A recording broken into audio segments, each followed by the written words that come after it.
Well, about over a year ago, I said I'd make a top 10 Game Boy Advance games list, and it's been about a year since I even made a top 10 list, but I thought I had a lot of fun making those, so me and Prince Bapalapashamalamadingdong came together once again after a year to bring you top 10 Game Boy Advance games. So let's jump right in with number 10, which goes to Metroid Zero Mission.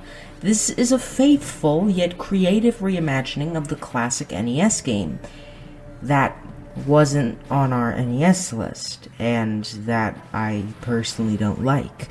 Anywho, this game is great in its own right, while also fixing most issues I had with the original. I'm not a fan of the Metroid games due to their rampant crypticism that ruins practically all Metroid games for me. However, Zero Mission gives you the longest streak of empowerment of any 2D Metroid. Personally, the Metroid Prime games are the most straightforward and fun. However, this game feels awesome too. It allows for a lot of fun for a while until you hit such a bad bump in the road and end up getting stuck. I do like some games like Ocarina of Time that are cryptic, but this game is far more confusing, while still great for fans and very fun for the first hour or so. At the number 9 spot, we have Advance Wars. And the name of the game says it all. It's a war game on the GBA, and it's a very strategic RPG, a lot like Fire Emblem. The combat just has you trying to blow up the opponent's entire platoon. However, contrary to many standards set within the respected tactical RPG genre, this game doesn't hold your hand too awful much. It doesn't bore you with hours of dialogue or crazy lengthy battles. It just creates a fun and intuitive military strategy experience that anyone can enjoy. In number 8, we have Mother 3. With an incredibly emotional story to properly juggle many themes, this game would already have the good narrative present in many RPGs going for it, but the gameplay as well is phenomenal and truly sticks out. Why? Because it's a fun RPG. The gameplay doesn't bore you, it simply allows you to continuously blaze through with addicting battles and wacky characters while still having that touch of strategy-based combat. The creativity is through the roof, whether you're going to various locations or fighting various creatures. For number 7, we picked The Legend of Zelda: The Minish Cap. This game may seem like just another Zelda game, but it really differentiates from the other ones with puzzles involving shrinking, fusing things called kinstones together to get cool stuff, and so many more items in your arsenal for you to use. As usual, the story only consists of the usual stop the bad guys, save Zelda. However, this game introduces a new villain who's legitimately threatening, Body. And instead of taking Zelda, he's turned her into stone. You travel across the land searching for places to use your new hat to become small or large at whim and zoom in on the Earth, which really makes this game have a message about the scope of the universe, which is totally jamming. You can also do kinstone merging, but hey, we do not talk about that. At number 6, we have Warioware Inc. This game is just so fun. It may be one of Nintendo's less serious series, however it flings crazy tight and well-designed microgames at you at lightning speed, and makes sure to put you under pressure as you attempt to fight your way to the big baddie microgame boss battle. This game doesn't try to be cinematic or amazing, however it totally delivers on being a fun game to sit back and just play on your GBA. At number 5, our pick goes to Mario & Luigi Superstar Saga. This game, like many other Mario RPG games, is full of the personality the mainline Mario games never had. This is similar to games like the Paper Mario series when it comes to the actual combat, but it has a different charm to it, as well as introducing new characters like new main villains that actually aren't just Bowser. This game has what the other Mario games strived to have. At the number 4 spot, we have Pokemon Ruby and Sapphire. These were some of my favorite Pokemon games even before their superior remakes, and I immediately felt a rush when I played them. This game is just incredible fun with an RPG story that I actually care about and fun characters and locales all throughout. These games have supreme mechanics while still remaining extremely balanced and enjoyable. Unlike any other RPG on the system, this keeps you interested with simple to understand, hard to master combat, and various rivals and characters, each with unique personalities and goals. The two versions both have some of the best legendaries and evil teams with secret layers unlike any other, because they are challenging, not because of a bunch of stupid puzzles, but because of various original battles.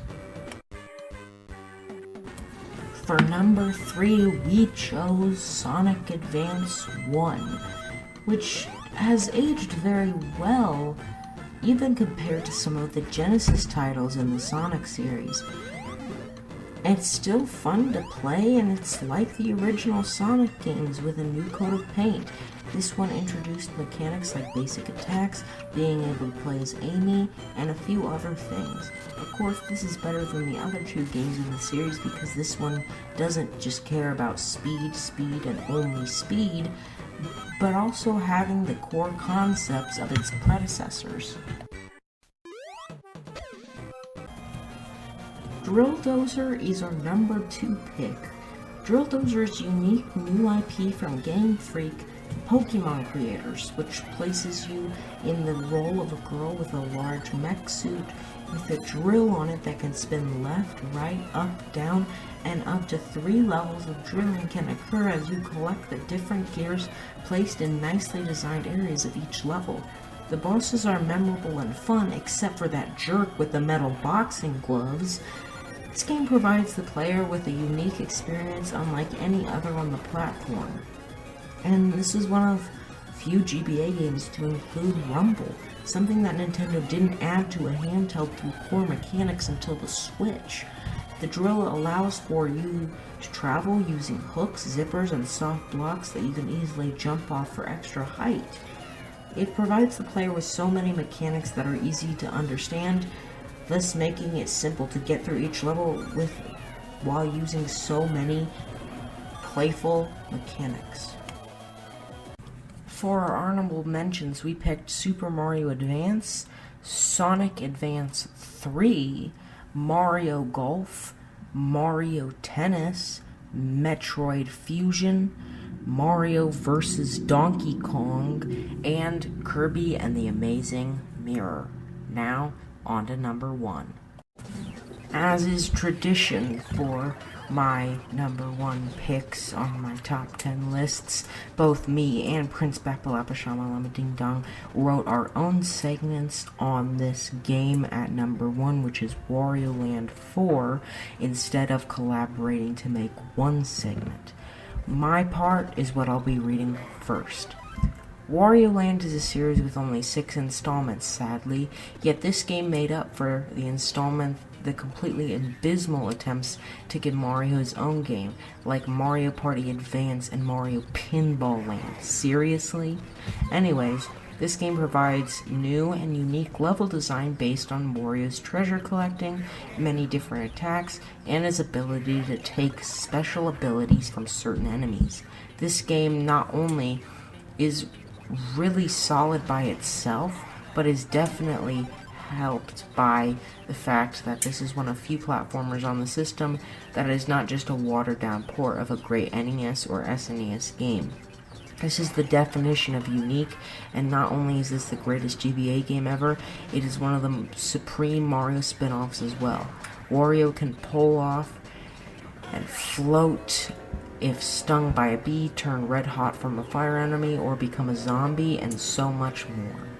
Now part 2, which is Prince Bapalapashamalamadingdong's part, states, this game is definitely one of the better Wario Land games, even though the life system returns, which really sucks because it was cool when Mario was immortal, and every level and boss had a time limit of some sort. Now it really revolves around Wario's new abilities, and it gives off this really fun energy to whoever plays it.